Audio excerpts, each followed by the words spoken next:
वह उस आंकड़े का बहुलक कहलाता है। बहुलक जिसे हम इंग्लिश में क्या कहते हैं, मोड कहते हैं। ठीक है, इसको हम बिगाड़ देते हैं। तो हम समझ लेते हैं एग्जाम्पल के लिए बहुलक में, जैसे मान लो कोई आंकड़ा दे रखा है 375432351। अब इसमें बताना है कि कौन सी संख्या या कौन सा पद सबसे ज़्यादा बार आया। तो यहाँ हमने देखा 3 कितनी बार आया है, 1 2 3 4 बार आया है। 7 कितनी बार, एक ही बार आया, ये तो होगा नहीं। 4 एक ही बार आया, ये भी नहीं होगा। ठीक है, 5 2 बार आया, ये भी नहीं होगा। 2 भी एक बार आया है, ये भी नहीं होगा। तो सबसे ज़्यादा बार कौन आया है, 3। तो बहुलक इसका कौन होगा, इसका बहुलक आएगा 3। ठीक है, तो इस आंकड़े का बहुलक है 3। ओके,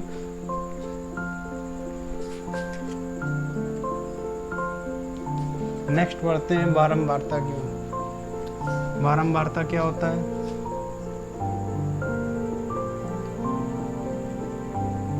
बारंबारता जब किसी दिए गए आंकड़े में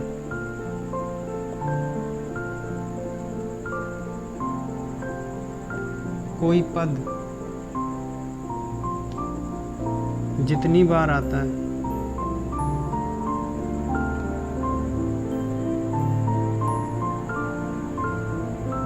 तो वह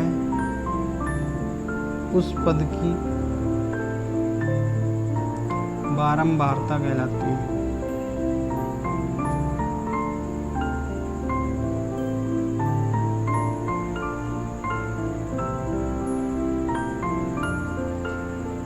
ठीक है, आइए इसका एग्जाम्पल समझ लेते हैं, इसको बिगाड़ देते हैं।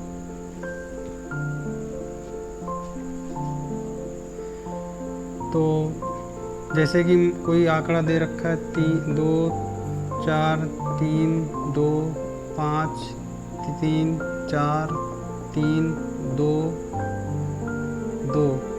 ठीक है, तो यहाँ पूछा, जैसे कि हमने पूछ लिया कि 2 की बारंबारता बताइए, तो 2 की बारंबारता कितनी होगी। यहाँ पहले देखेंगे 2 कितनी बार आया, 1 2 3 4 बार आया है।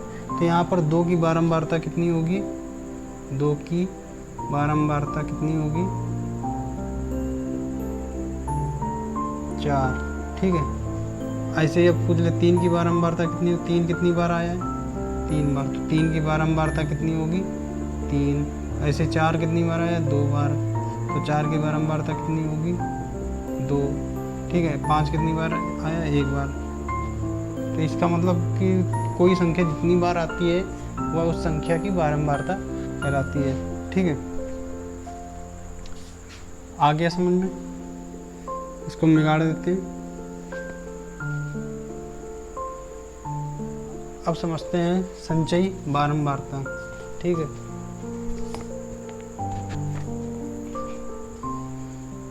संचयी बारंबारता क्या है। मान लिया कोई हमको वर्ग अंतराल दे रखा है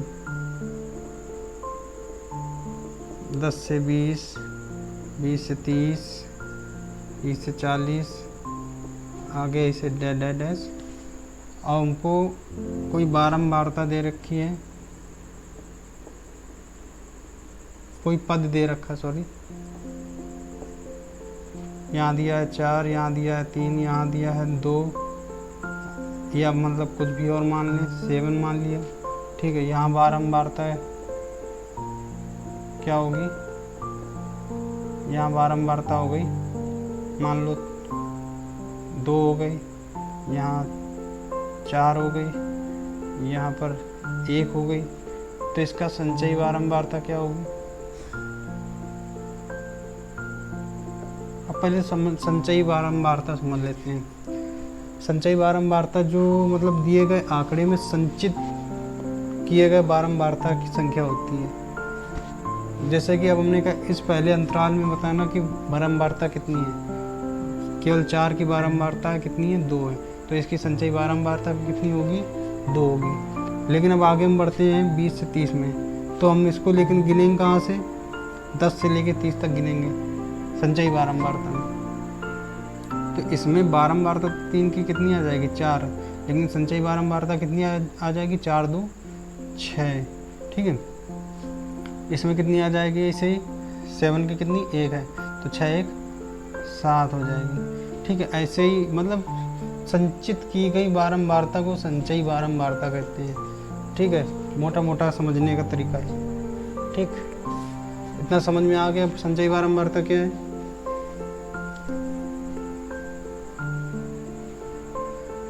अब समझ लेते हैं मध्यमान। मध्यमान क्या होता है, जैसे कोई हमको वर्ग अंतराल दे रखा, मान लो 10 से 20, 20 से 30, ठीक है, 30 से 40। तो जो हमको दिया गया वर्ग अंतराल होता है तो क्या करते हैं, उनका योग करके उनका जो आधा कर देते हैं, या कह सकते हैं कि उनके बीच का जो मध्य का मान होता है वही उनका मध्यमान होता है। ठीक है, उनको दिया गया 10 + 2 20 बटे 2, क्या आ जाएगा इसका 30 बटे 2, यानी कि इसका मध्यमान कितना आ गया 15। तो यानी फर्स्ट जो वर्ग अंतराल है उसके बीच का मध्यमान क्या आ जाएगा 15। ऐसे ही 20 30 का मध्यमान क्या आ जाएगा 20 30 50 50 का आधा 25, इसका मध्यमान आ जाएगा 25। तो ये मध्यमान होता है। ठीक है, उम्मीद करते हैं आपको हमारा वीडियो पसंद आया होगा। वीडियो को लाइक एंड सब्सक्राइब कीजिए और दोस्तों में शेयर कीजिए।